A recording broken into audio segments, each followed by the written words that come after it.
Algo para que vocês aí na internet me alertaram ontem.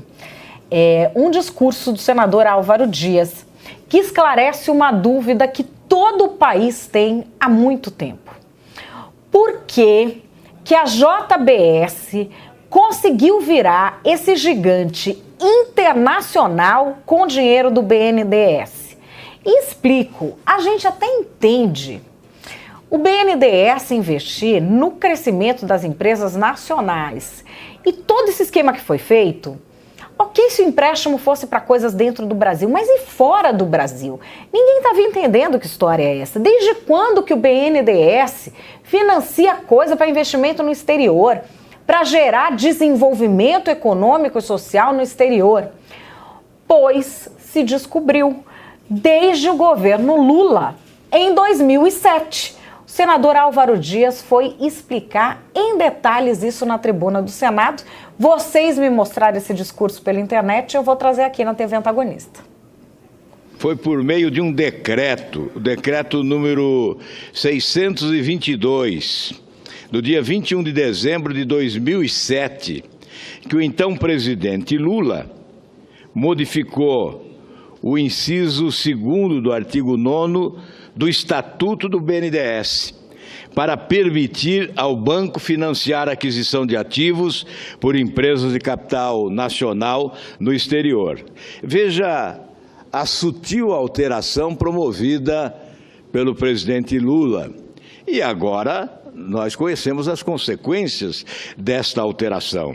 O decreto é o de número 4.418 e que altera o artigo 9º do Estatuto do BNDES, quando coloca: o BNDES poderá também, no parágrafo 2º, financiar a aquisição de ativos e investimentos realizados por empresas de capital nacional no exterior, desde que contribuam para o desenvolvimento econômico e social do país. Contribuem com o desenvolvimento social e econômico de que país? Porque é evidente que quando a JBS, com recursos do BNDES, comprou frigorífico nos Estados Unidos, estava contribuindo para o desenvolvimento econômico e social dos Estados Unidos e não do Brasil. É evidente que o Brasil só perdeu. Após essa mudança no Estatuto Social do BNDES, o governo federal aprofundou o processo de endividamento da União para direcionar mais dinheiro ao BNDES. Vamos repetir números que, incansavelmente, eu já repeti aqui diversas vezes. Foram 716 bilhões de reais, de 2008 a 2014, durante 6 anos, portanto, empréstimos da União ao BNDES, 716 bilhões de reais. Do FAT, PIS, PASEP e FGTS, 243 bilhões. E o restante do Tesouro Nacional. Do Tesouro Nacional foram repassados, portanto, ao BNDES, 473 bilhões, um absurdo inédito, jamais visto na história desse país. Portanto, os brasileiros pagarão 184 bilhões.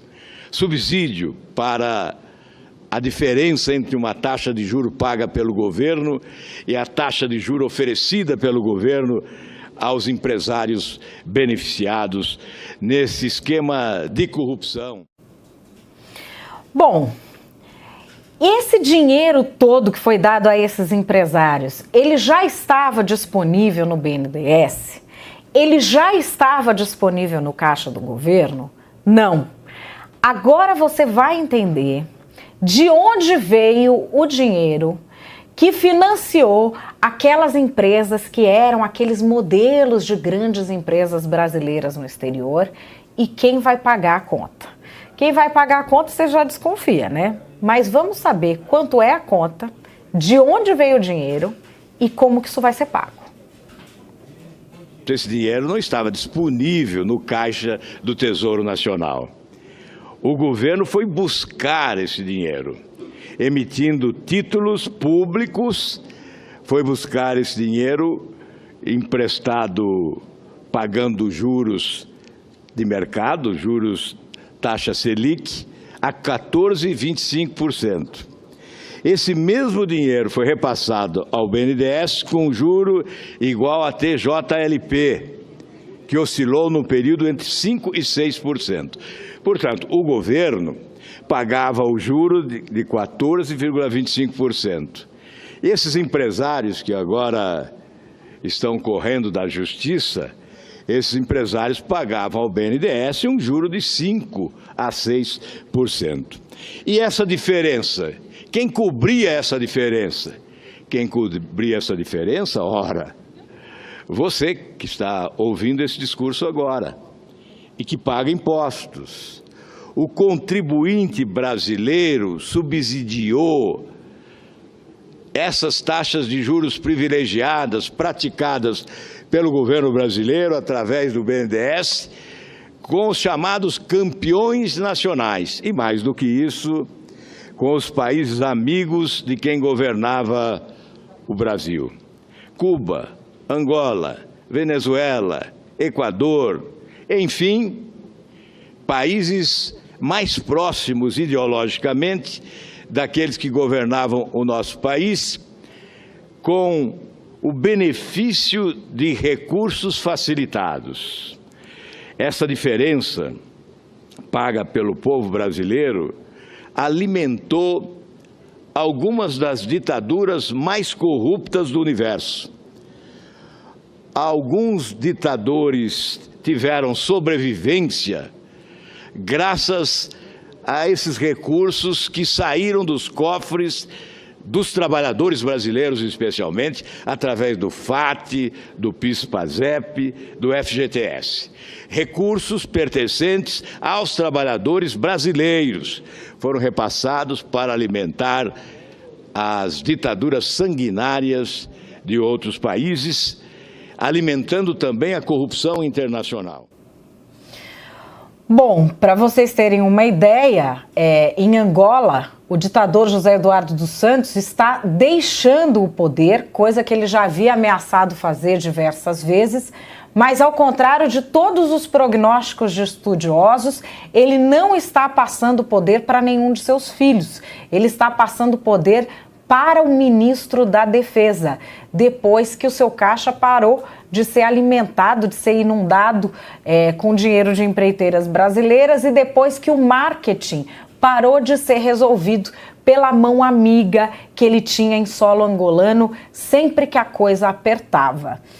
A gente tem essa crise já tendo desdobramentos internacionais. E agora fica a pergunta: quem é que vai investigar por que em 2007 se decidiu que o BNDES passaria a financiar atividades internacionais?